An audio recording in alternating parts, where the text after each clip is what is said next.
राधे राधे साथियों, कैसे हो? उम्मीद करती हूँ आप मस्त होंगे, स्वस्थ होंगे और आपकी पढ़ाई भी सुचारू रूप से जारी होगी। जैसा कि विद्यार्थी साथियों हम बात कर रहे थे वर्णों की। किसकी बात कर रहे थे? वर्णों की।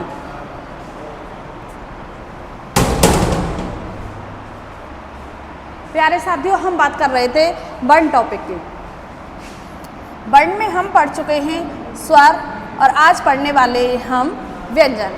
पिछली क्लास में हम स्वर के बारे में जान चुके हैं कि स्वर के भेद कितने होते हैं और भेदों के भी भेद कितने होते हैं, उनके अंदर कौन कौन से वर्ण रखे गए हैं। आज हम चर्चा करने वाले हैं व्यंजनों की। किसकी? व्यंजनों के।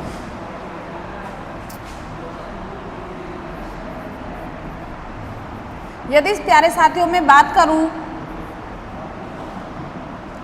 व्यंजनों की,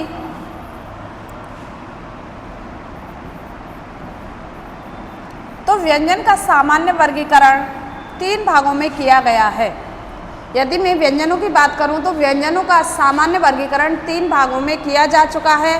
तो 3 भाग कौन कौन से हैं इनके ऊपर आज चर्चा कर लेते हैं। पहला आता है आपका स्पर्शी व्यंजन। कौन से व्यंजन?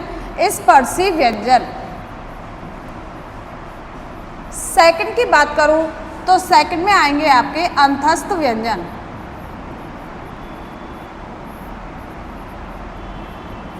और इनके बाद में मैं यदि बात करूं तीसरे भाग की, तो तीसरा होता है सामान्य वर्गीकरण का ऊष्म व्यंजन। कौन से व्यंजन? ऊष्म व्यंजन। तो कितने सामान्य वर्गीकरण हुए? 3 प्रकार से। किसके? व्यंजनों के। व्यंजनों का सामान्य वर्गीकरण 3 प्रकार से हो चुका है। स्पर्शी व्यंजन, दूसरा अंतस्थ व्यंजन और तीसरे की बात करें तो ऊष्म व्यंजन। यदि हम वर्णों की बात करें तो स्पर्श का शाब्दिक अर्थ क्या होता है पहले ये समझ लेते हैं। स्पर्श का शाब्दिक अर्थ होता है एक दूसरे वर्ण को छूते हुए चलना। उन्हें क्या कहते हैं? स्पर्शी व्यंजन कहते हैं। तो ऐसे कौन से 33 व्यंजनों के अंतर्गत व्यंजन वर्ण हैं जो एक दूसरे को छूकर चलते हैं? तो इसके बारे में हम बात कर लेते हैं। आप पढ़ते हो क वर्ग। क्या पढ़ते हो? क वर्ग। और क वर्ग के अंतर्गत कौन कौन से ऐसे वर्ण हैं जो छूकर चलते हैं? तो क वर्ग पूरा का पूरा स्पर्शी व्यंजन कहलाता है। एक दूसरे को छूकर चलने वाले वर्ण कौन से हैं? स्पर्शी व्यंजन। क है, ग है, घ और न। इधर मैं च वर्ग की बात करूं तो च वर्ग में भी 5 वर्ण आते हैं। च, छ, ज, झ और न। इन्हें हम यंग के नाम से भी जानते हैं। इनका जो उच्चारण करते हैं ये य के ऊपर अनुस्वार है, इसके अकॉर्डिंग हम इनका उच्चारण करते हैं। यदि मैं ट वर्ग की बात करूं तो ट वर्ग में कौन कौन से वर्ण आते हैं? तो ट वर्ग में आपके ट, ठ, ड, ढ, ण। कितने हो गए? 5। आगे मैं बात करूं त वर्ग की तो त वर्ग के अंदर भी त, थ, द, ध और न। प वर्ग की बात करूं तो प वर्ग में आपके कौन कौन से वर्ण आने वाले हैं? प वर्ग के अंतर्गत आपके प, फ, ब, भ और म। ये आपके होते हैं स्पर्शी व्यंजन। कौन कौन से वर्ग के? आपसे कहा जा का वर्ग के 5 वर्ण होते हैं, चा वर्ग के 5 वर्ण होते हैं, ट वर्ग के 5 वर्ण होते हैं, त वर्ग के और ट वर्ग के, प वर्ग के। ये क्या है? क, च, ट, त, प। इन वर्गों के 5-5 वर्ण कुल टोटल कितने हो जाते हैं? स्पर्शी व्यंजन के अंतर्गत कितने वर्ण आते हैं? 25 वर्ण आते हैं। यदि आपसे पूछा जाए कि स्पर्शी व्यंजन के अंतर्गत शुरुआत कहाँ से होती है और अंतिम वर्ण कौन सा होता है, तो आपको ध्यान रखना है स्पर्शी व्यंजन की शुरुआत कैसे होती है और कहाँ तक होती है? मैं तक होती है। कहने का तात्पर्य है जिनकी संख्या अधिक है वही वर्ण कम है। जिनकी संख्या अधिक है वही वर्ण कम हैं। तो कम का मतलब का से लेकर माँ तक, कम। और संख्या सबसे ज़्यादा किसकी है? स्पर्शी व्यंजनों की अधिक है। यदि आपसे पूछा जाए अंतस्थ वर्ण के अंतर्गत कितने वर्ण आते हैं, तो आपका आंसर होना चाहिए कितने आते हैं? 4 वर्ण आपके अंतस्थ वर्णों के अंतर्गत आते हैं। बात की जाए कि कौन कौन से वर्ण हैं जो अंतस्थ वर्णों के अंतर्गत आते हैं, तो आपको समझना है पहले अंतस्थ का शाब्दिक अर्थ क्या होता है। अंतस्थ का शाब्दिक अर्थ होता है अंदर की तरफ।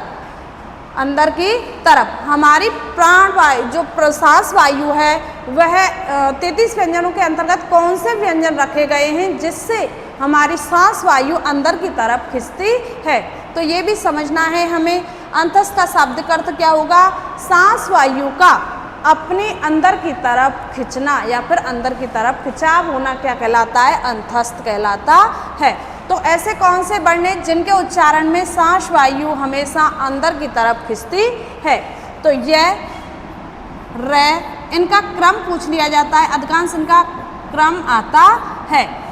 यह, रे, ले, वे, इनका क्रम सही कौन सा होगा? यह, रे, ले और वह। ये क्या कहलाते हैं? आपके अंतस्थ व्यंजनों के अंतर्गत आते हैं।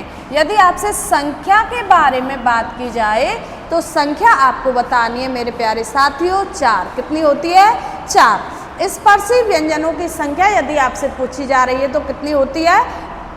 25। अंतस्थ की संख्या आपसे पूछी जा रही है तो कितने बताने? 4। यदि आपसे वर्ण पूछा जा रहा है निम्न में से अंतस्थ वर्ण नहीं है, और आपके सामने वे को हटाकर मैंने क्या लिख दिया?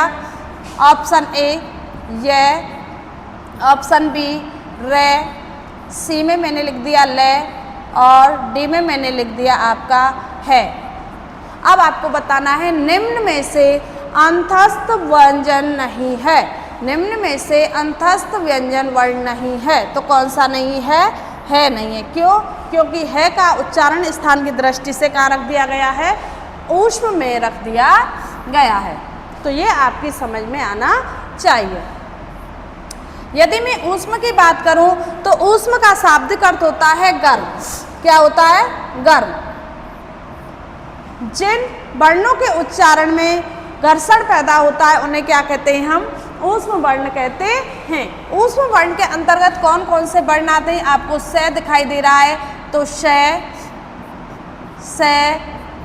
से और है, ये आपके वर्ण हैं। स्पर्शी व्यंजन की बात करें तो 25 आते हैं, अंतस्थ की बात करें तो 4 आते हैं, ऊष्म की बात करें तो इसके अंतर्गत भी कितने वर्ण समाहित हैं?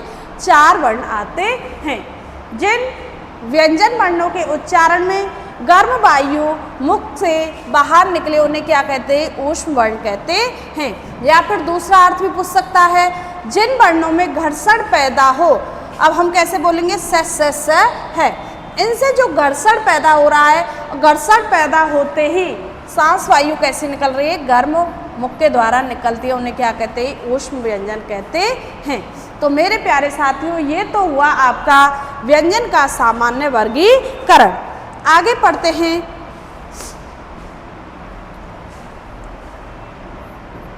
प्रयत्न के आधार पर, या फिर ले लेते हैं नाद एवं, या फिर कह सकते हैं कंपन के आधार पर।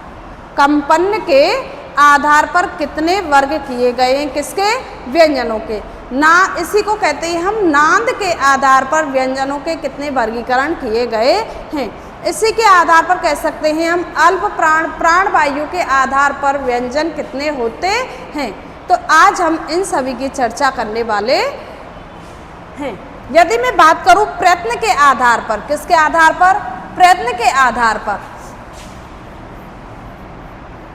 पहले बात कर लेते हैं प्रयत्न के आधार पर। तो प्रयत्न के आधार पर प्यारे साथियों 8 भेद माने गए हैं। कितने भेद माने गए हैं व्यंजनों के? 8 भेद माने गए हैं। प्रयत्न में एक आता है आपका अभ्यंतर प्रयत्न। कौन सा? अभ्यंतर, अभ्यंतर नहीं, अभ्यंतर। कौन सा? अभ्यंतर प्रयत्न। इनका मतलब होता है कि जो 8 वर्ग हैं वो किसके आधार पे हैं? प्रयत्न के आधार पर, या फिर कह सकते हैं प्रयत्न के आधार पर अभ्यंतर व्यंजन के ये 8 माने गए हैं। अब कौन कौन से हैं उनके बारे में हम चर्चा कर लेते हैं। प्रयत्न के आधार पर सीधा आपसे पूछा जाएगा, प्रयत्न के आधार पर व्यंजनों के भेद कितने होते हैं, तो आंसर होना चाहिए 8। अब 8 कौन कौन से होते हैं एक बार इन्हें भी देख लेते हैं। यदि मैं पहले व्यंजन की बात करूं तो पहला व्यंजन होगा आपका स्पर्शी। कौन सा होगा? स्पर्शी।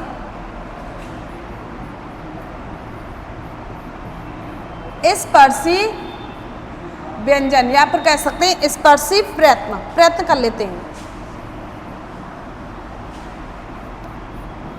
कौन कौन से आते हैं स्पर्शी में? स्पर्शी प्रयत्न में आएंगे आपके, देखो यहाँ स्पर्शी प्रयत्न लिखा हुआ है, तो इसके अंतर्गत हमारे वर्ण आते हैं 16।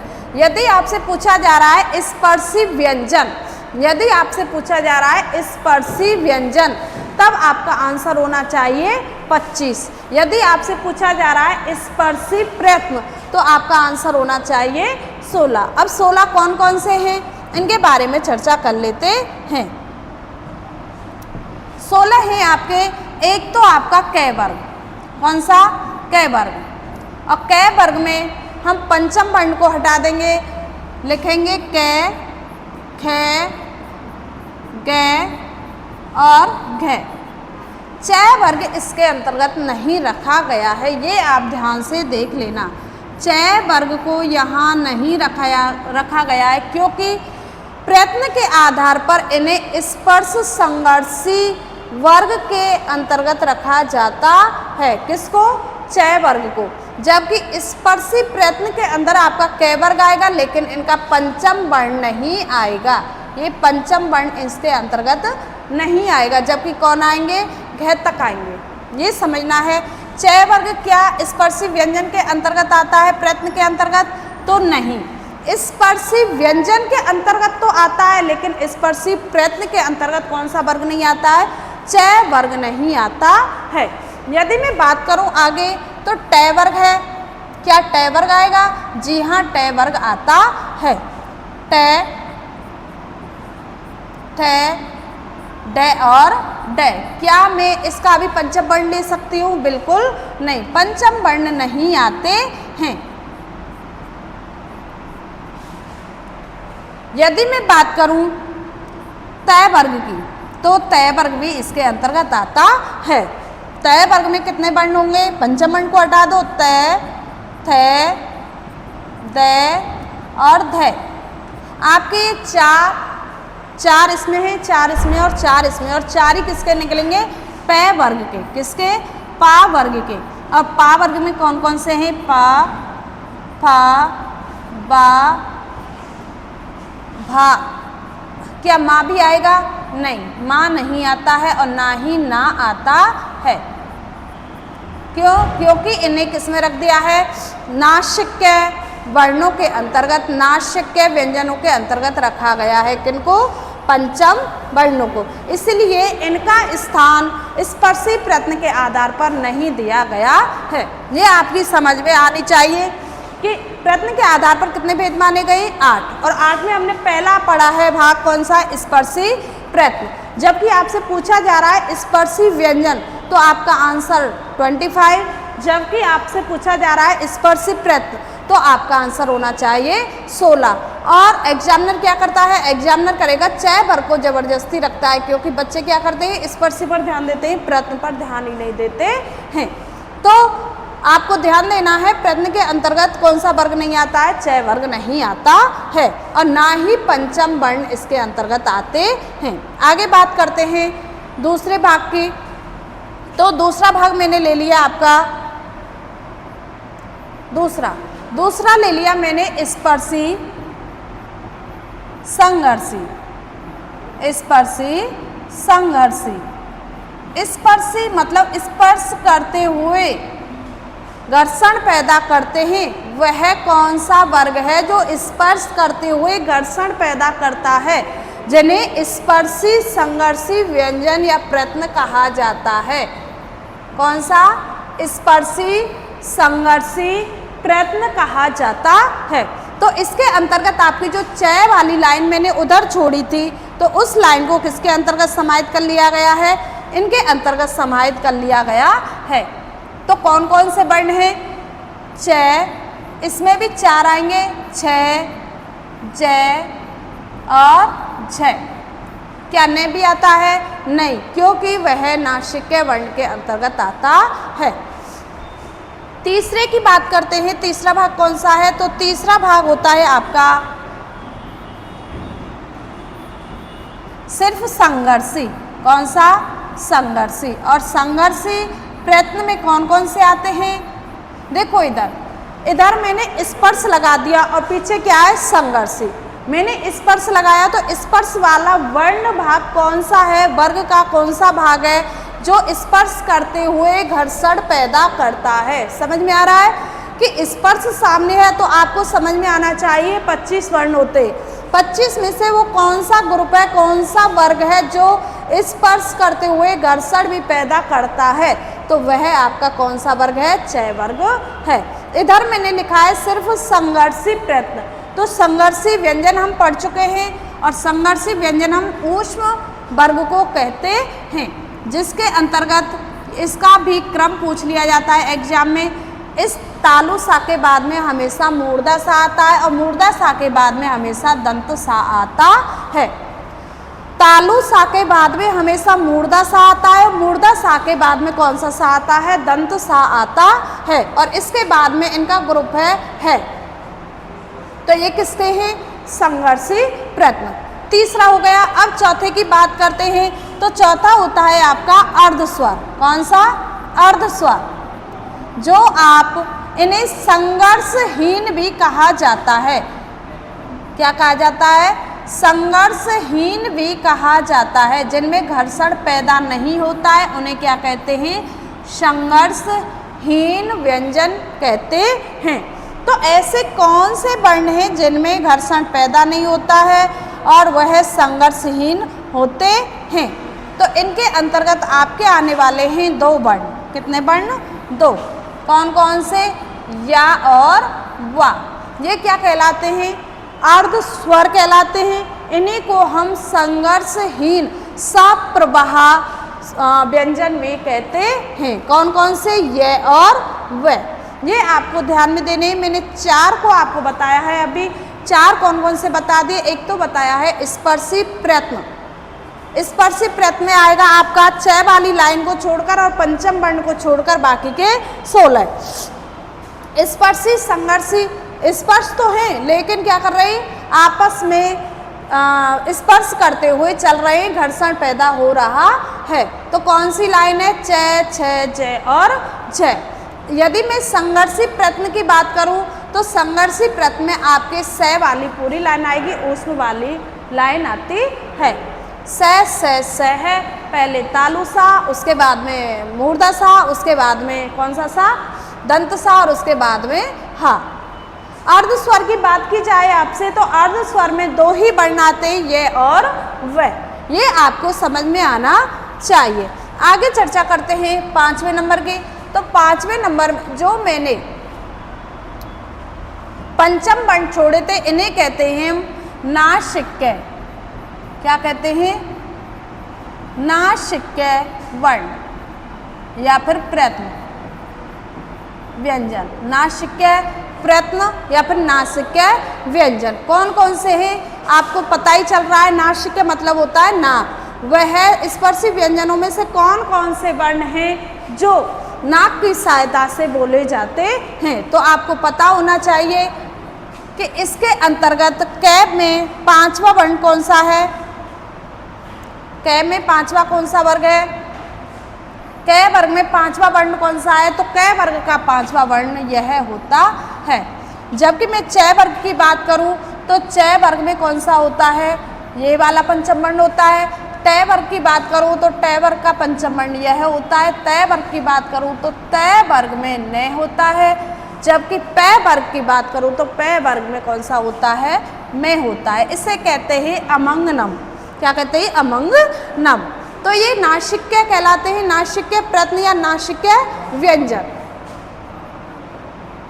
और ये कितनी संख्या है इनकी? 5 होती है, कै वर्ग, चै वर्ग, टै वर्ग, तै वर्ग और पै वर्ग। तो ये होते हैं आपके नासिक। यदि मैं 6 की बात करूं तो 6 होता है आपका अर्धस्वर हो ही गया आपका। इधर लेती हूं मैं लुंठित। क्या लेती हूं? लुंठित। लुंठित का शाब्दिक अर्थ होता है प्यारे साथियों लुढ़कना। क्या होता है? लुढ़कना। किसका लुढ़कना? जीभ का लुढ़कना। वे 33 व्यंजनों में से कौन से वर्ण हैं जिनके उच्चारण में हमारी जिह्वा हमेशा पहले ऊपर की तरफ उठती है फिर आगे की तरफ लुढ़कती है? उसे कहते हैं हम लुंठित। तो लुंठित के अंतर्गत आपने देखा होगा इसी का दूसरा नाम होता है प्रकंपित। इसी का दूसरा नाम क्या है? प्रकंपित। इसको लिख देती हूँ प्रकंपित।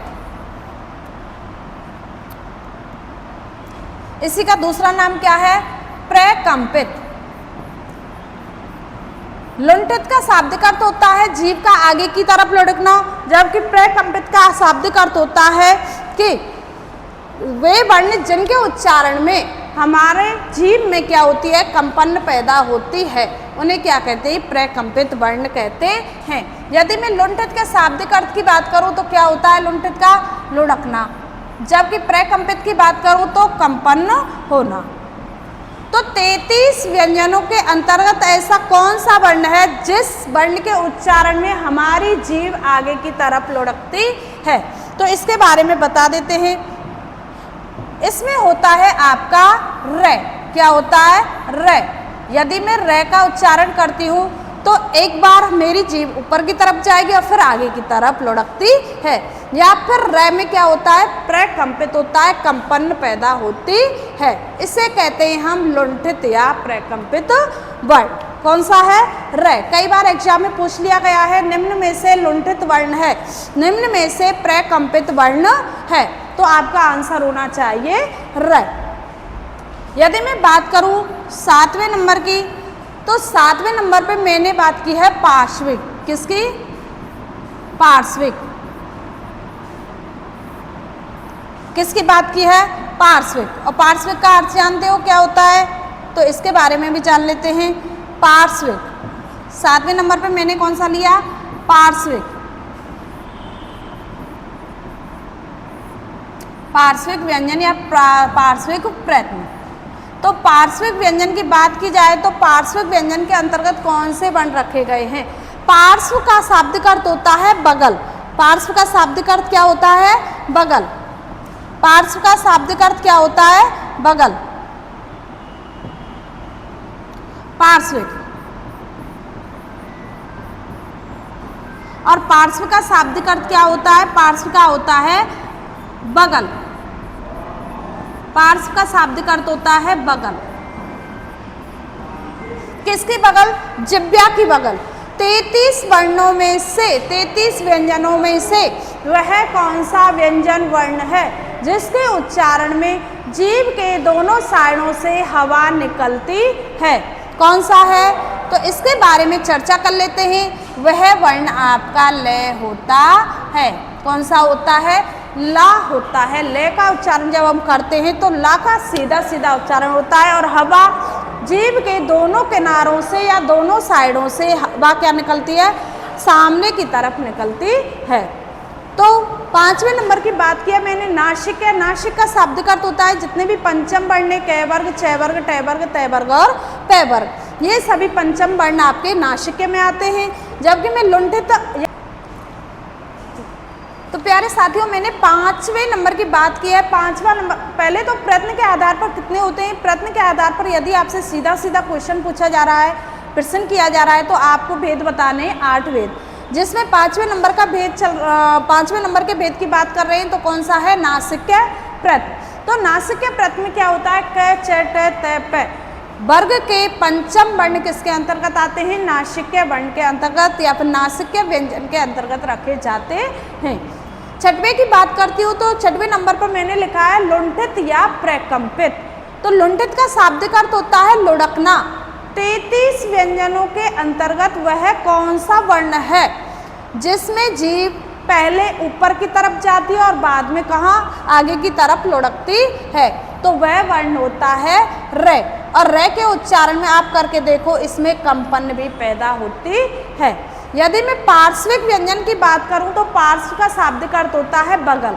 जिह्वा के दोनों साइडों में से होकर या दोनों बगलों में से होकर क्या हवा निकलती है, तो वह क्या कहलाता है, पार्श्व व्यंजन कहलाते हैं। पार्श्विक व्यंजन में ऐसा कौन सा व्यंजन है, वर्ण है, जो आता है किसके अंतर्गत, 33 व्यंजनों के अंतर्गत। 33 व्यंजनों के अंतर्गत वह कौन सा वर्ण है जिसमें हवा दोनों साइडों से होकर निकल जाती है, तो वह वर्ण आपका लय होता है। इतना आपकी समझ में आ गया होगा। 8वें की बात कर लेते हैं, इधर ही 8वें नंबर की बात कर लेती हूँ। तो 8वें नंबर पर आपके होते हैं कौन से, ताड़न जात, जो मैं वहाँ बता चुकी हूँ शुरुआत में, ताड़न जात। ताड़न जात, इसी का दूसरा नाम मिलता है उत्क्षिप्त, इसी का तीसरा नाम मिलता है द्विगुण, इसी का दूसरा नाम मिलता है द्विगुण। यदि मैं उत्क्षिप्त की संधि करूं तो उत प्लस क्षिप्त, उत प्लस, इसे मैंने तोड़ दिया, उत प्लस क्षिप्त। उत का शाब्दिक अर्थ होता है प्यारे साथियों उठकर, उत का शाब्दिक अर्थ होता है उठकर, और क्षिप्त का शाब्दिक अर्थ होता है गिरना। क्या होता है, गिरना।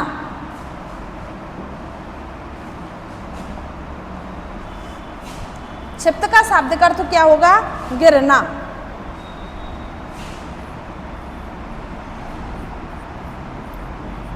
तो 33 व्यंजनों के अंतर्गत क्या ये वर्ण आते हैं, उत्क्षिप्त, ताड़न जात, द्विगुण? तो बिल्कुल नहीं, ये हमारे 33 व्यंजनों के अंतर्गत नहीं रखे गए हैं। ये अलग से हैं, जिसका मैंने प्रयोग भी आपको बताया था कि इसका प्रयोग कैसे कैसे किया जाता है। इनके नीचे क्या लगा होगा, ये 2 वर्ण आते हैं इनके अंतर्गत, और दोनों वर्णों के नीचे नुक्ता लगा होता है। इस बिंदु को, इस डॉट को हम क्या कहते हैं, जो आपको नीचे की तरफ दिखाई दे रही है, इन्हें कहते हैं नुक्ता। ये भी कई बार एग्जाम में पूछ लिया गया है, क्या कहलाते हैं ये, नुक्ता। तो यदि आपसे पूछा जा रहा है कि इनका प्रयोग कहाँ कहाँ होता है, तो आपको बताना होगा, ना तो ये शब्द के कभी भी प्रारंभ में होते हैं, जैसे ढोल है, ढक्कन है, डाली है, ढोलक है, डोरी है, डाली, ये इत्यादि जितने भी शब्द जो ड और ढ से शुरुआत होते हैं, वहाँ भी ताड़न जात या उत्क्षिप्त का प्रयोग नहीं किया जाता है। फिर कहाँ किया जाता है, एक जैसे मैंने कहा खंडन, मंडल, खंड, तो क्या ऐसे शब्दों में भी ताड़न जात का प्रयोग होता है? तो आपका आंसर होना चाहिए नहीं। क्यों? क्योंकि यदि ड और ढ कौन से, नुक्ता वाले, कौन से, ताड़न जात उत्क्षिप्त वर्णों से पहले आधे वर्ण आते हैं, तो वहाँ ताड़न जात का प्रयोग नहीं किया जाता है, उत्क्षिप्त का प्रयोग नहीं किया जाता, और ना ही आपके द्विगुण का प्रयोग किया जाता है। वह वर्ण किसके होंगे, वह होंगे आपके ट वर्ग के ड और ड, जिनके नीचे नुक्ता नहीं लगा होता है। अब आपके मस्तिष्क में प्रश्न उठ रहा होगा, फिर इसका प्रयोग कहाँ करते हैं? तो समझ लीजिएगा, इनका प्रयोग हमेशा शब्द के मध्य तथा अंत में करते हैं। किसका? ताड़न जात का। जैसे मैं कहूँ लड़ाई, क्या ये सही शब्द है? तो बिल्कुल सही शब्द है। तो ये कितने भेद हो गए आपके प्रयत्न के आधार पर? 8 भेद हो चुके हैं। दोबारा से मैं रिवाइज कर देती हूँ। पहला है आपका स्पर्शी प्रयत्न, स्पर्शी व्यंजन आ रहा है तो 25, स्पर्शी प्रयत्न आ रहा है तो 16। दूसरा है स्पर्शी संघर्षी व्यंजन, जिसमें घर्षण पैदा होता है। वह स्पर्शी वर्ग का कौन सा वर्ग है जिसमें घर्षण पैदा होता है? तो वह आपका च वर्ग। आगे बात की थी मैंने तीसरे नंबर पर संघर्षी, संघर्ष मतलब जिसमें घर्षण पैदा हो रहा है। जिन वर्णों के उच्चारण में हवा गर्म बाहर निकलती है, घर्षण पैदा होता है। आपने देखा होगा जिन भी वस्तुओं में घर्षण पैदा होता है तो वह गर्म हो जाती हैं। उसी प्रकार ऐसे कौन से वर्ण हैं जिनके अंतर्गत घर्षण पैदा होता है? तो आपको बता दें, वे हैं आपके मूर्धसा, दंतसा, तालुसा। पहला नंबर कौन सा आएगा? तालु का। फिर मूर्धा शाखा, उसके बाद में दंत शाखा और उसके बाद में है। उसके बाद में मैंने बात की थी आपकी चौथे नंबर पर अर्ध स्वर। इन्हें संघर्षहीन भी स्वर कहा जाता है या फिर सप्रवाह स्वर भी कहा जाता है। कौन कौन से होते हैं? यह और वह। उसके बाद में मैंने नासिक्य वर्ण की बात की थी। नासिक्य वर्ण के अंतर्गत आते हैं आपके क वर्ग, च वर्ग, ट वर्ग, त वर्ग और प वर्ग के सभी पंचम वर्ण इसके अंतर्गत रखे जा चुके हैं। इसके बाद में मैंने लुंठित की बात की थी 6वें नंबर पर। लुंठित का शाब्दिक अर्थ की बात कर ली और प्रकंपित की भी बात की। लेकिन 33 व्यंजनों के अंतर्गत एक र वर्ण ऐसा है जिनके उच्चारण में जीभ आगे की तरफ लुढ़कती है या फिर कंपन पैदा होता है। यदि आपसे पूछा जा रहा है निम्न में से पार्श्विक वर्ण है और आपके सामने है ये, रे, ले, वे, आपसे पूछ लिया निम्न में से पार्श्विक वर्ण है और मैंने रख दिया आपके सामने ए ऑप्शन में या, बी ऑप्शन में रा, सी ऑप्शन में ला और चौथे ऑप्शन में वा, तो कौन सा है? ला होता है। पार्श्व का शाब्दिक अर्थ होता है बगलों से जो हवा निकलती है, साइडों से, जीभ के दोनों साइडों से हवा सामने की तरफ जाती है, उन्हें कहते हैं हम पार्श्व व्यंजन। आगे मैंने बात की थी ताड़नजात, उत्क्षिप्त और द्विगुण की। उत्क्षिप्त का शाब्दिक अर्थ की बात करें तो उत मतलब होता है उठकर और क्षिप्त का मतलब होता है गिरना। जीभ उठकर जब गिरती है ऐसे कौन से वर्ण ने? ड और ढ। उच्चारण करके देखना होगा ड और ढ। तो इनके नीचे जो लगा हुआ है ये बिंदु लगा होता है, इन्हें क्या कहते हैं? नुक्ता। तो इतना आपकी समझ में आया होगा। आगे बात करते हैं। मैंने कहा आपसे निम्न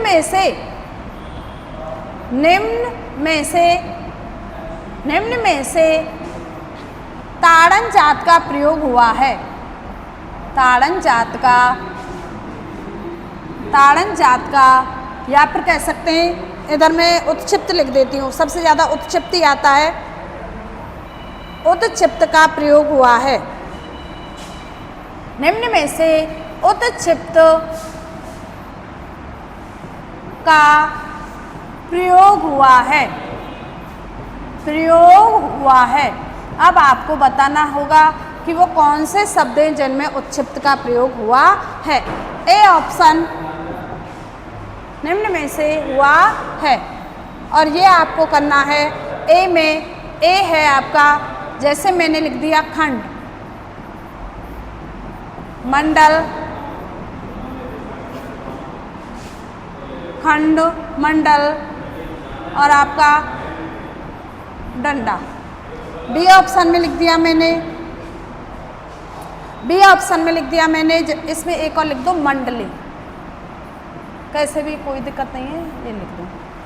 इधर मैंने बी लिखा, बी में मैंने लिखा ढोल, बी में लिखा मैंने ढोलक, बी में लिखा मैंने ढक्कन और इसी के अंदर लिखा मैंने डाली। किसमें आपका ताड़न जात का प्रयोग हुआ है? ठीक है, सभी के नीचे है ना, सभी के नीचे नुक्ता है। सी में मैंने लिखा लड़ाई, इधर झगड़ा, इधर लिखा पढ़ाई, इधर लिखा मैंने लड़ाई झगड़ा कढ़ाई।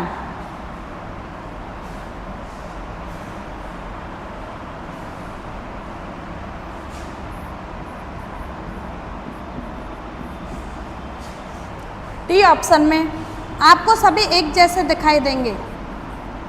रोड, डीप स्ट्रक्चर किसमें हुआ है? अब आपको बताना होगा किस विकल्प में ताड़न जात उत्क्षिप्त का प्रयोग हुआ है। किसमें हुआ है? आपको सभी के नीचे नुक्ता दिखाई दे रहा है। आपको यदि नियम पता है, रूल पता है तो आप आराम से कर दोगे। क्यों?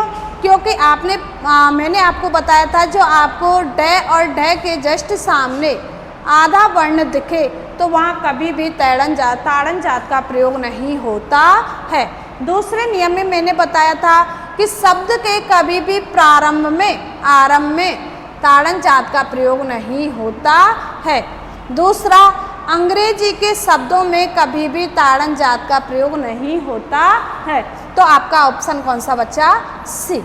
ऐसे आपके इस प्रकार से क्वेश्चन आते हैं, प्रश्न एग्जाम में आते हैं। आगे चर्चा करते हैं। ये तो हुए थे, ये तो मैंने बात की थी प्रयत्न के आधार पर आभ्यंतर। अब मैं बात कर रही हूँ आपसे नाद एवं कंपन के आधार पर, नाद एवं कंपन के आधार पर व्यंजनों के भेद के आधार पर व्यंजनों के भेद, किसके भेद?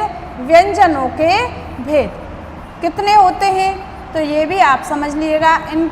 इनके आधार पर कितने भेद माने गए हैं? 2 भेद माने गए हैं। जबकि प्रयत्न के आधार पर कितने भेद माने गए थे? 8 भेद माने गए थे। तो बात करते हैं हम नाद एवं कंपन के आधार पर। एक तो होता है आपका सघोष,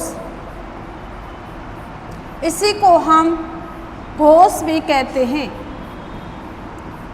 जिनमें कंपन पैदा होती है उन्हें कहते हैं सा मतलब सहित, घोष मतलब नाद या फिर गूंज। जिनमें कंपन होती है उन्हें कहते हैं सघोष, और जिन व्यंजन वर्णों में कंपन पैदा नहीं होता है उन्हें कहते हैं अघोष। क्या कहते हैं? अघोष। आम मतलब बिना कंपन के, उन्हें कहते हैं अघोष व्यंजन, जबकि इन्हें क्या कहेंगे? सघोष व्यंजन। अब इनके अंतर्गत कौन कौन से वर्ण आते हैं, यह यहाँ से प्रश्न आते हैं। सघोष के आधार पे, अघोष के आधार पे, अल्प प्राण के आधार पे और वायु प्राण के आधार पे। चर्चा करते हैं पहले सघोष की। तो आपने देखा होगा कई बार हमारे बुजुर्ग कहते हैं ज़्यादा लड़का तो 3-5 मत कर, ज़्यादा तो 3-5 मत कर। तो तीसरा, चौथा, पांचवा, हमारे दादाजी कह रहे हैं कि ज़्यादा 3-5 मत कर, पढ़ ले, जाकर क्या कर ले? पढ़ ले। तो किसी भी वर्ग का मतलब का वर्ग का, चा वर्ग का, टा वर्ग का, ता वर्ग का, पा वर्ग का, कौन कौन से वर्ण? तीसरा, चौथा और पांचवा। कौन कौन से वर्ण?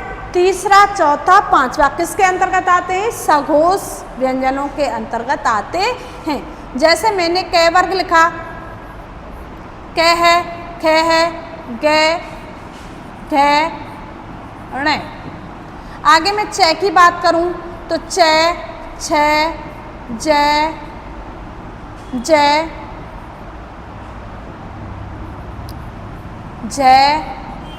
न।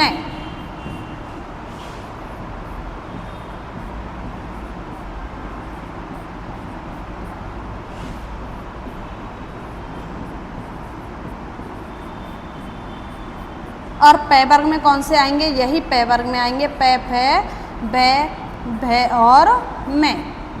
अब कौन कौन से वर्ण आ रहे हैं? सघोष के अंतर्गत आते हैं छोरा ज़्यादा 3-5 मत कर, तीसरा, चौथा, पांचवा। कौन कौन से वर्ण? ये एक तरह से ट्रिक है, क्योंकि हम भूल जाते हैं। वहाँ हमें दिया होगा कि निम्न में से सघोष वर्ण का वर्ग है, और हमें पता नहीं रहता है कि अघोष कौन से होते हैं और सघोष कौन से होते हैं। इसीलिए सघोष को आपको याद करना होगा सघोष वर्ण को, तीसरा, चौथा, पांचवा। किसी भी वर्ग का तीसरा, चौथा, पांचवा। क्या पहले दूसरे आएंगे? ये पहला है और यह दूसरा है? नहीं, ये इसके अंतर्गत नहीं आते हैं। फिर कौन कौन से आते हैं? तीसरा, चौथा और पांचवा। ठीक है। यदि मैं इस अघोष की बात करूं तो अघोष में कौन कौन से वर्ण आते हैं? अघोष के अंतर्गत आपके आएंगे जो मैंने इधर छोड़े हैं, पहला और दूसरा। कौन कौन से? पहला और दूसरा। क है, ख है,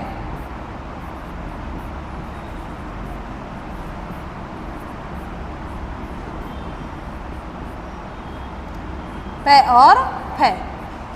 ये वर्ण किसके अंतर्गत आते हैं? अघोष के अंतर्गत। जबकि सघोष के अंतर्गत तीसरा, चौथा, पांचवा, जबकि अघोष के अंतर्गत पहला और दूसरा। इसका शाब्दिक अर्थ क्या होगा? जिनमें कंपन नहीं पैदा होती है, जो कंपन रहित होते हैं उन्हें कहते हैं अघोष, और जो कंपन सहित होते हैं उन्हें क्या कहते हैं? सघोष। आगे फिर कौन को स्वर किसके अंतर्गत आते हैं? अंतस्थ किसके अंतर्गत आते हैं? ऊष्म किसके अंतर्गत आते हैं? इसके बारे में भी चर्चा कर लेते हैं। अभी मैं आपको समझा रही थी सघोष और अघोष।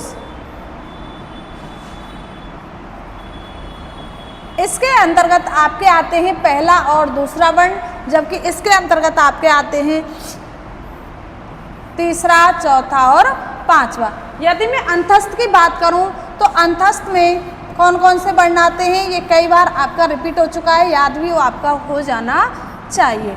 यह, रे, ले और वे किसके अंतर्गत आते हैं, सघोष के अंतर्गत। जबकि अघोष के अंतर्गत कौन कौन से आते हैं, ऊष्म। कौन कौन से आते हैं, ऊष्म।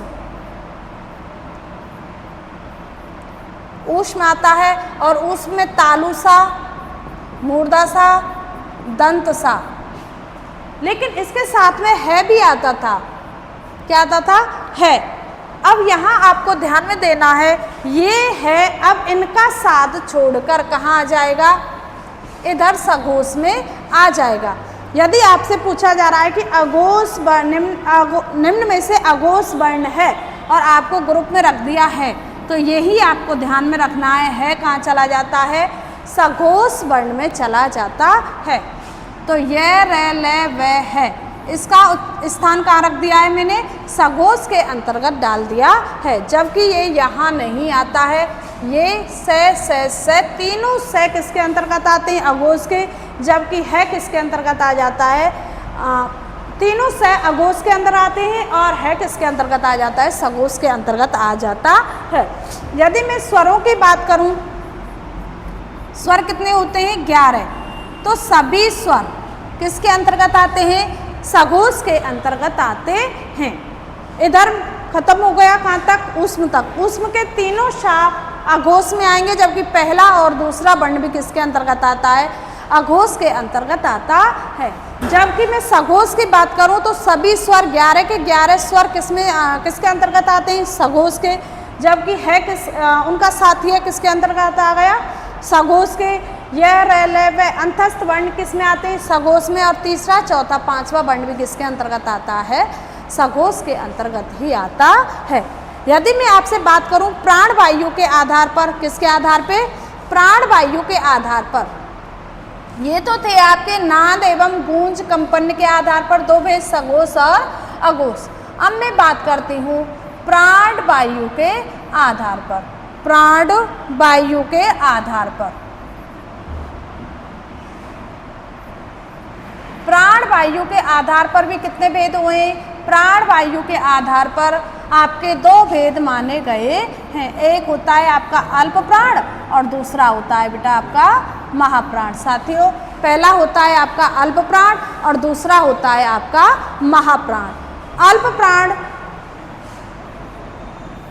पहला कौन सा होता है, अल्प प्राण, अल्प प्राण। जबकि दूसरा कौन सा होता है, महाप्राण। कौन सा होता है, महाप्राण। इधर मैं गूंज एवं नाद के आधार पर बात करूं, किसके आधार पर, नाद के आधार पर बात करूं, या फिर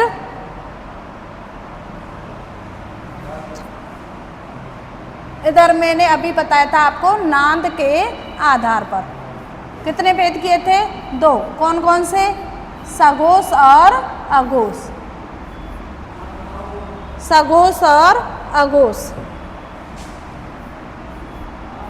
आधार पर कितने होते थे, दो किए थे मैंने, सघोष और अघोष। साथ के साथ में तुलनात्मक दृष्टि से समझते हुए चलेंगे। उधर मैंने सघोष की बात की थी, तो सघोष के अंदर कौन कौन से वर्ण बताए थे मैंने, तीसरा, चौथा और पांचवा। कौन कौन से बताए थे, तीसरा, चौथा और पांचवा। किसी भी वर्ग का तीसरा, किसी भी वर्ग का तीसरा, किसी भी वर्ग का तीसरा, चौथा और पांचवा। इधर मैंने बताए थे आपको पहला और दूसरा। क्या हो रहा है ये आज,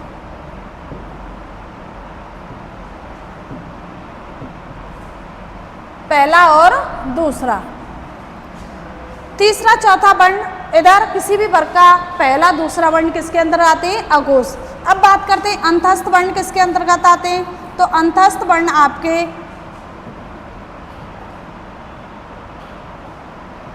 अंतस्थ वर्ण आपके कौन से होते हैं, अंतस्थ वर्ण, ये, रे, ले और वे। ब्लैक कैसे चल रहा है सर ये, कोई नहीं रहा।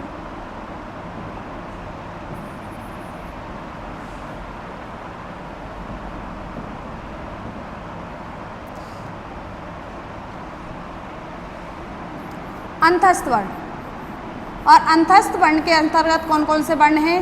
य, रे, ले और वे। क्या है भी आता है? तो है देखते हैं किधर आएगा। ऊष्म है, ऊष्म का साथी कौन कौन से हैं? से और से। तीनों शय होते हैं और हा भी होता था, लेकिन हा को किधर रख दिया? सघोष में। ये वर्ण आते हैं आपके नाद एवं गूंज के आधार पे। जबकि मैं अल्प प्राण की बात करूं तो अल्प प्राण का मतलब होता है जिन व्यंजन ध्वनियों के उच्चारण में मुख अल्प मात्रा में हवा बाहर निकाले। तो ये क्या होता है? अल्प। अल्प का मतलब होता है कम, महा का मतलब होता है अधिक। अल्प का अर्थ क्या होता है? कम वायु। मुख से कितनी वायु निकले? कम वायु निकले, उन्हें कहते हैं अल्प। जबकि महा किसे कहते हैं? जिनमें अधिक निकले उन्हें क्या कहते हैं? महा। पहले महाप्राण देख लेते हैं। उधर पहला दूसरा आया था, तो आपने बचपन में टेबल तो सुनिए, 2 1 जा 2, 2 2 जा 4। तो 2 2 जा 1 और 2 2 जा 4। किसी भी वर्ग का दूसरा और चौथा वर्ण किसके अंतर्गत आता है? महाप्राण के अंतर्गत आता है। ये भी देख लेते हैं। कै कौन सा वर्ण है? पहला है। जबकि ख कौन सा है? दूसरा वर्ग है। इधर देख लेते हैं, फिर उधर रख देंगे।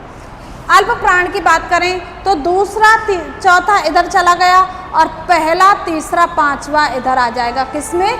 अल्प प्राण में। आपने सुना है I love India, I love India. आजकल हम आई लव इंडिया को कैसे लिखते हैं? आई एल ऐसे बनाया, वी और INDIA, यही तो होता है ना, आई लव इंडिया। आई में कितने वर्ण हैं? वर्ण हैं 1।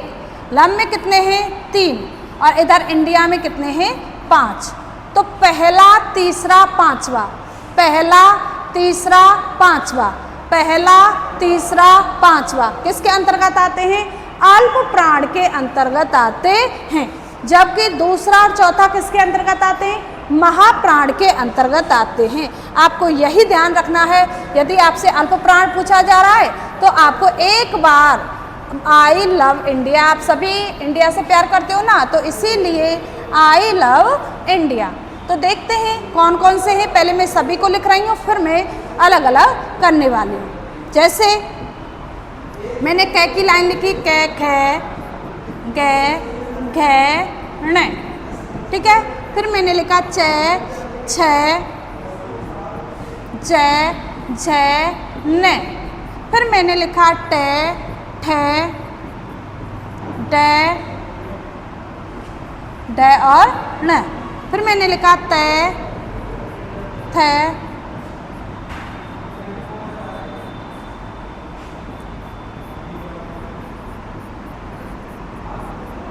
बे और मैं। अब मैंने आपको बताया है कि अल्प प्राण के अंतर्गत में इनमें से कौन कौन से वर्ण रखूंगी और महाप्राण के अंतर्गत में कौन कौन से वर्ण रखने वाली हूँ। तो आपको सभी को ध्यान में देना है कि अल्प प्राण है, अल्प प्राण में कौन कौन से वर्ण आएंगे? पहला तीसरा और पांचवा। कौन कौन से वर्ण आएंगे? पहला तीसरा और पांचवा। इधर लिख देती हूँ मैं, पहला तीसरा और पांचवा। कौन कौन से वर्ण आते हैं? पहला तीसरा और पांचवा किसके अंतर्गत? अल्प प्राण के अंतर्गत आते हैं। मैं देखती हूँ पहला कौन सा है? कै। तीसरा कौन सा है? 1 2 3, ये दूसरा है, ये तीसरा है, ये चौथा है, ये पांचवा है। तो कौन कौन से वर्ण आते हैं? पहला तीसरा और पांचवा। कौन कौन से? पहला तीसरा पांचवा। मैं इनको हटा देती हूँ जो 2 और 4 हैं, ठीक है, तब और आपके समझ में आएगा।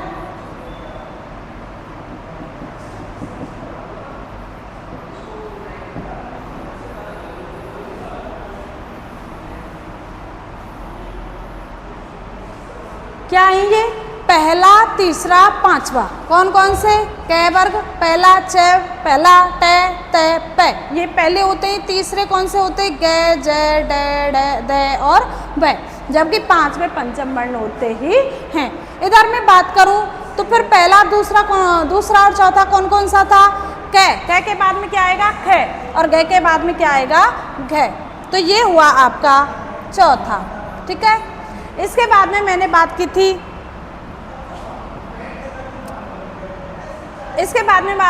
मैंने च इधर आ गया पहला, च के बाद में क्या आता है? छ, फिर क्या आता है? ज, और फिर आता है आपका झ, चौथा नंबर। इधर ट है, ट को मैं नहीं लिखूंगी, फिर क्या लिखूंगी? ठ। इधर ड है और इधर क्या लिखूंगी? ढ। इधर मैंने त लिखा है, इधर क्या आएगा? थ। इधर द है और इधर क्या आएगा? ध। इधर प है, इधर क्या आएगा? फ। इधर ब है और इधर क्या आएगा? भ। तो आपकी समझ में आना चाहिए।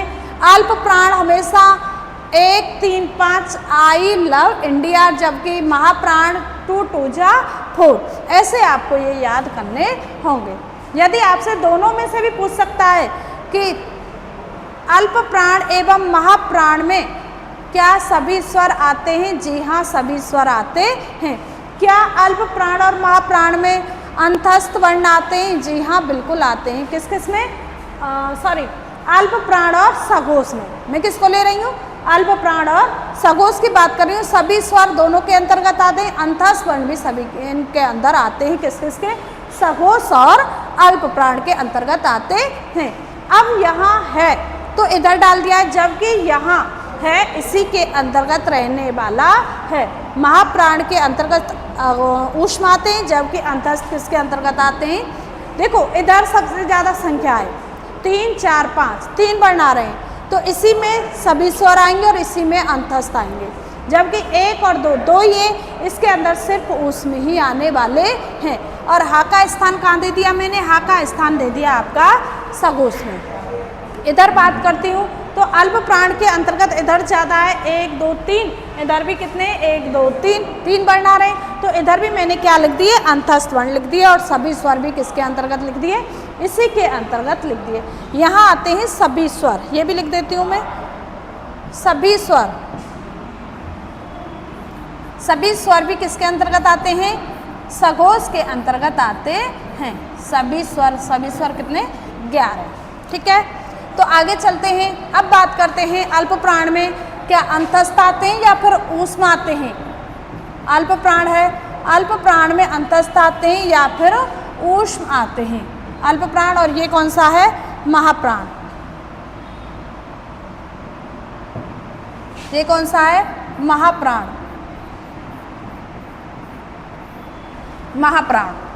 यदि मैं अल्प प्राण की बात करूं तो आई लव इंडिया, ये वर्ण इसके अंतर्गत आते हैं। जबकि दूसरा और चौथा क वर्ग का, च वर्ग का, ट वर्ग का, त वर्ग का, प वर्ग का।